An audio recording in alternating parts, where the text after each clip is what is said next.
पश्चिम UP में क्या बन रहे समीकरण? बसपा ने चुन चुन कर उतारे हैं प्रत्याशी। हाथी कहां बिगाड़ रहा कमल का खेल?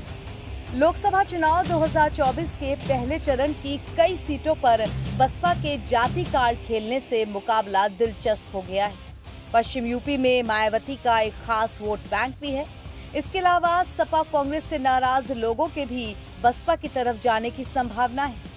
पश्चिम उत्तर प्रदेश में लगभग सभी दलों के योद्धा मैदान में उतर चुके हैं। अब जो सियासी तस्वीर सामने है उसके मुताबिक इस बार बीएसपी के कैंडिडेट बीजेपी को परेशान कर सकते हैं। बीएसपी ने मुस्लिम बाहुल्य चंद सीटों को छोड़कर अन्य ज्यादातर सीटों पर कैंडिडेट बीजेपी के कोर वोट बैंक वाले उतारे हैं। अगर ये कैंडिडेट अपनी जाति के कोर वोट लाने में सफल होते हैं तब बीजेपी के लिए खतरा हो जाएगा।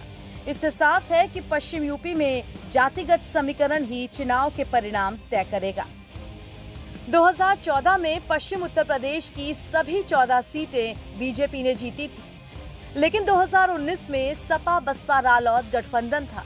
नए जातिगत समीकरण के बल पर बिजनौर, नगीना, सहारनपुर, मुरादाबाद, संभल, रामपुर, अमरोहा सीटें गठबंधन ने जीती थी, लेकिन इस बार सपा और बसपा में गठबंधन नहीं है। रालोद भाजपा के साथ है। वेस्ट यूपी में त्यागी, ठाकुर, ब्राह्मण, सैनी, प्रजापति, कश्यप, सेन आदि समाज को बीजेपी का कोर वोटर माना जाता है। वेस्ट में जाटों की पार्टी रालोद को कहा जाता है, लेकिन बीजेपी के पक्ष में जाट समाज का बड़ा हिस्सा हमेशा मजबूती के साथ खड़ा रहा है। लोकसभा सीट के हिसाब से नजर डालें तो मेरठ से बीएसपी ने पहली बार किसी त्यागी को मैदान में उतारा है, वरना वो मुस्लिम को ही टिकट देती है। देवव्रत त्यागी यहाँ से बीएसपी के कैंडिडेट हैं। यहाँ पर त्यागी समाज को बीजेपी का कोर वोटर माना जाता है। उधर सपा ने पहले दलित भानु प्रताप सिंह को टिकट दिया था। इसके बाद गुर्जर विधायक अतुल प्रधान को टिकट दिया, लेकिन अब उसे भी काटकर सुनीता वर्मा को अपना प्रत्याशी बना दिया है। ऐसे में अब बीजेपी को परेशानी हो सकती है। बीजेपी से वैश्य उम्मीदवार रामायण में राम का किरदार निभाने वाले कलाकार अरुण ग्रोविल हैं। भारतीय जनता पार्टी ने सहारनपुर, कैराना, मुजफ्फरनगर में अपने प्रत्याशियों पर दोबारा भरोसा जताया है। समाजवादी पार्टी और कांग्रेस के इंडिया गठबंधन ने भी चुनावी मोहरे सोच समझ कर चले हैं, लेकिन बसपा ने बहुत सही गणित लगाकर मुकाबलों को दिलचस्प बना दिया है। पश्चिम की कई ऐसी सीटें हैं जहां पर बसपा की स्थिति मजबूत है।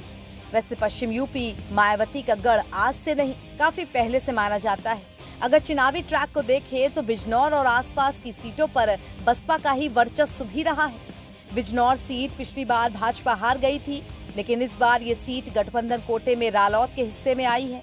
2019 में यहाँ से बसपा जीती थी। अब अपने अपने प्रत्याशियों को उतारने में तो हर पार्टी ने समीकरण बैठाए हैं, मगर देखना दिलचस्प होगा कि पश्चिम यूपी में बाजी कौन मारता है। एनबीटी ऑनलाइन की रिपोर्ट।